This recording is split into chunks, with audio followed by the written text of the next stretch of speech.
Myself, let me hear you talking to me now. Whoa, baby. Oh, say, whoa, come on. Oh, whoa, gee, oh, whoa, gee, oh. I told my baby not to wake me well, not even for a cup of tea. Lord, yeah. So who could it be now? Tell me now. Who could it be now? Well, honestly, I have to say, because even though I grew up with a Christian background and my mother and father were, Christian people, there was a Rasta man in the community called Ras Livy, where I was checking out his vibes. He's a man where you could sit with him, he tell you so much, you have so much history, so much knowledge, and always impressed me. So even growing up, I remember one time my mother bought me a khaki shirt with epaulets and stuff, and I wear it to school, and the teacher said, "You can't wear it back, son." I said, "What is wrong with this?" He said, "Too much epaulets and all this stuff." So imagine if everyone should start wearing the uniform like this. What do you think we're running here? So I went home, I told my mom that teacher said I can't wear back the shirt, and my mom said I can't wear it to club meeting and so on. I drew, I don't know why I take a pen and draw a Rasta man with a chalice. I'm talking about at about the age 14.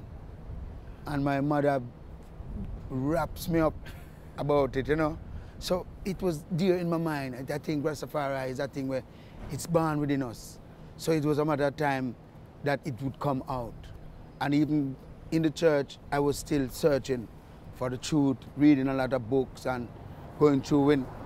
When the pastor would just skip over some verses, I go deeper and I study. I want to know more about the inner man.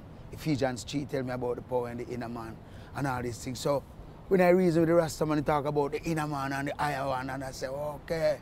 So it was just a matter of time before I was connected to the roots. When you were writing those big hits, right? Like on Yes, Where sir. There's Life CD, and you didn't have dreads yet. What was the response from people when you were singing these culture tunes? There was something about me, because even though I did have my shine head, but still don't have my little bag about on me, like my little bag with my little things, Yeah.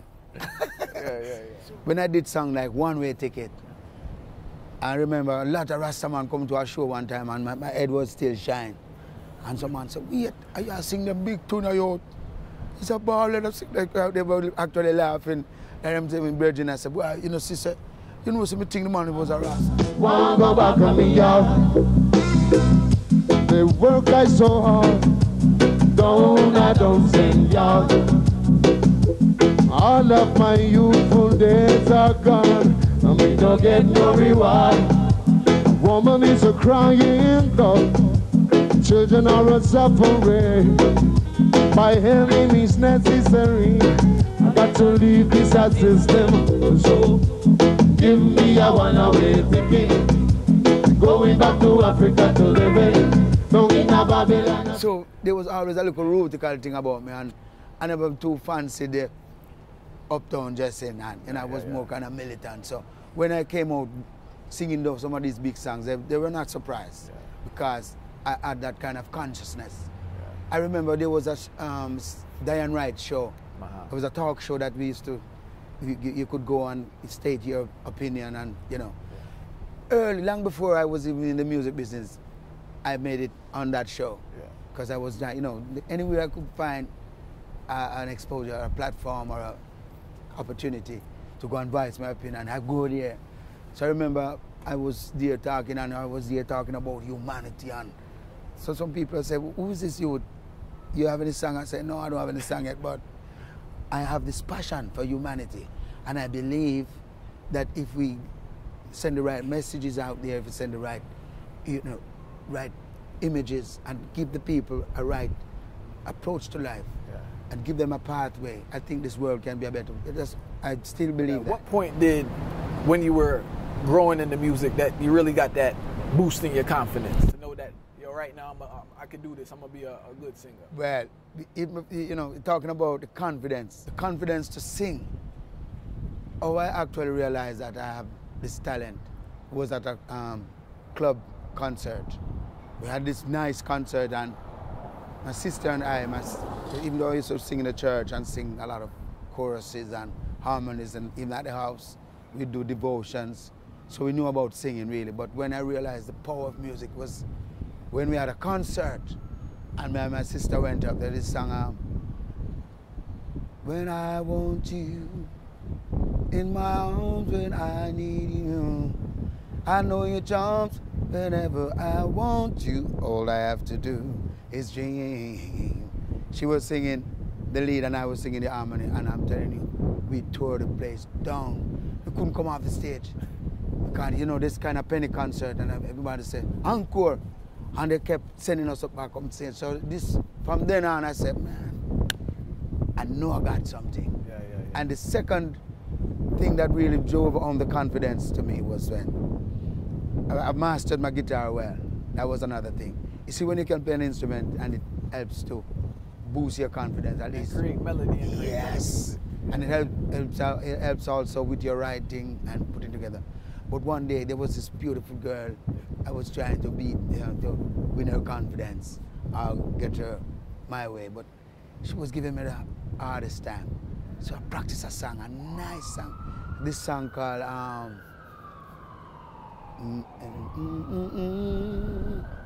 As I write this letter, my heart's beating much too fast for my pen. You might not know that song, it's a whole song.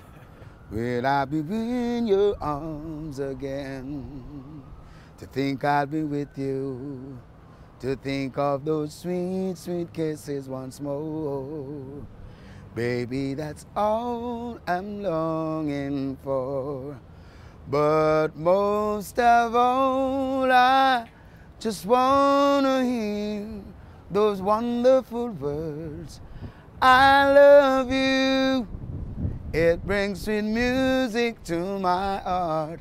And I practice that song, practice it on my guitar until I perfect it. And I see her passing one day and I say, hi, just a minute. And she will say, what is this? I say, I have a song I want to sing for you. She said, all right, let me hear. And believe me, man, when I sing that song, I saw tears start running down her eyes. And from then on, there was victory for me, man. Yeah. From then on, I just said to myself, man, there's something about music. There's a power to music. It touches deep. Yeah. You know, sometimes you don't know how it touches you or where, but it touches something down there. When you started building your career, right? Originally you were working with Freddie McGregor on early productions? Yes, he was one of the earlier producers, man. Enough respect to King Freddie, Big Ship label. But even before then, I did some work with Mama Production, Sky Eye, for Mama Production. And I did some works with Mr. Castro Brown from New Name. I did some works. What were some of the early songs done with those people? I did the song I did for I did some medley for Mama Production, a Bob Marley medley, and I did a song Don't Get Crazy, which ended up into an album for Sky Eye. And from Mr. Brown from New Name, I did a song called Yes, I Wanna Know Why We Can't Give Love a Try. So even from them early years, even though I knew that it was like customary, like when I came in the scene, there was like Sanchez and Pinchers and all those great singers who just taking melodies from songs or singing over songs. So even I did Shake It Up Tonight for Mr. Freddie McGregor, that was, you know, in the same vein of singing over a song what people already knew. To me, it's the quickest way to get across to the people, because when you're singing some melodies that they already can relate to, then, you know, it's good like that. But I always have this whole heap of songs writing. I have books and books. So when I met with Fatis now, Mr. Exterminator, then he said to me, man, he don't want no whole heap of sing over song, you know. When he said that, I couldn't believe, because normally come across producers, they just want a hit. So if you can sing a sing over to make a hit, it's okay. What were the big experiences that Exterminator that helped you so much? Because that was like they had a nice strong camp at Exterminator. Oh my God, man. Artists. Well, I have to say enough respect because Fatis knew how to unpick his musicians. He would, instead of using, sometimes he would use Sly and Robbie, but sometimes he'd use Sly and Danny, because Danny is from Firehouse. So he would take also, for the saxophone, we call Mr. Dean Fraser to do the harmonies. And sometimes he would, for guitar, he would call Cat Core, you know. So that whole connection there. So there was a chemistry, is like cooking. You know to put the right ingredients together. And I'm glad you said that because a lot of artists go through a period where they do grow. They're surrounded by great musicians. You know, it seems a correlation there where you can really learn and grow. When you are affiliated with great people, you can only do great work. Yeah. So that's the thing. Because when I went to the studio and see man like Sly, I said, I almost lost it. Yeah. I'm playing, I said, I remember the first time Mr. Roy Francis from Mixing Lab, he called and called me into a studio session, and there was Sly and Robbie playing, and I almost lost it. I was there making a lot of noise, and Robbie wasn't really loving it because Robbie loves to focus on his bass, and I was getting too excited when I hear certain, like I was saying, yes! And I said, man, calm yourself. But you know, that's the kind of feeling when you're with great people. It you know, behooves you, it motivates you. Yeah. And it gives you that impetus want to just. What was that spark between you and Dean Fraser that you guys were able to build and grow the way you did?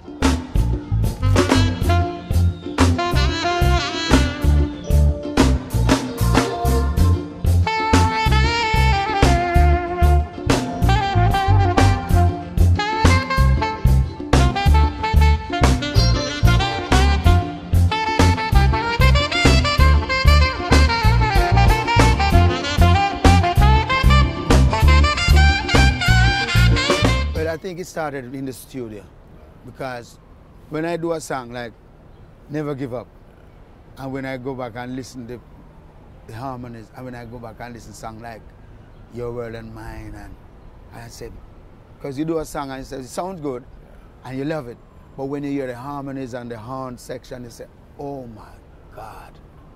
So from there on I realized I have great respect for him. And then when Fatis said, well, we're going on the road, we're taking a band.